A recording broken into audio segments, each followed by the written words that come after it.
I've been thinking! Well, the honeymoon always does come to an end, and it seems like the South African lockdown honeymoon is well and truly over. The tide of public opinion really does seem to have turned against the government, against those who are making decisions, as much as many people know that they're acting in the best way they can and with the best information they have. The questions are coming thick and fast about the decisions that are being made. And certainly those many people who are trying to follow the Lord and many Christians are facing significant ethical and scriptural questions about what to do as private citizens.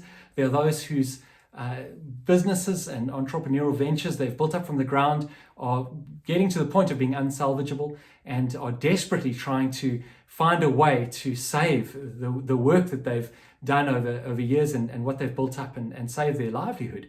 And in the midst of this, I think what can happen as Christians is when we're not sure how to go about something, we're not sure what we even necessarily need to be praying for because we know there's so many factors at play, we don't pray because we feel like it kind of puts us on the sidelines. We feel paralyzed in a sense. We don't have clarity of what we even are trying to achieve and are we working against certain things that are happening in certain things we're praying. And that is the time we need to be praying the most. That is the time we need to be seeking God the most for wisdom, for the decisions that are going to come.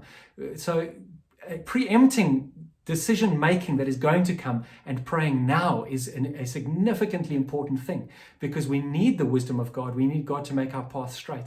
I remember when I had a huge decision to make with regards to something that would have changed the lives of myself and my wife.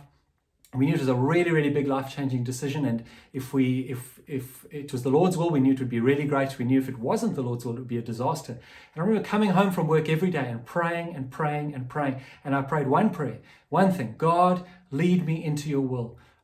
Make my path straight, God. Help me to walk in your ways and in what you are calling us to do. And I prayed that again and again and again, and I knew I was contending for my future. And I knew I was contending for the moment when the moment of decision would come. I knew that I needed behind me a trail of prayers that had been prayed, that I knew that I had humbled my heart and sought God's wisdom. I want to encourage you. James chapter 1 verse 5 says, if any of you lacks wisdom, he should ask God, who gives freely without finding fault. That is a biblical promise.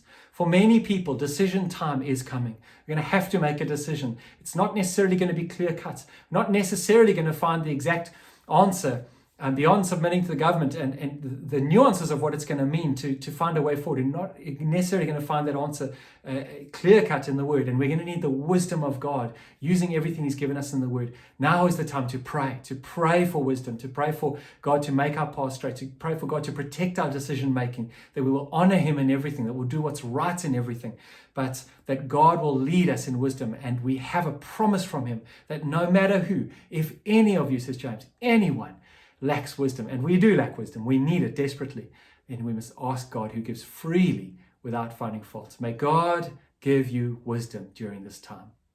The end!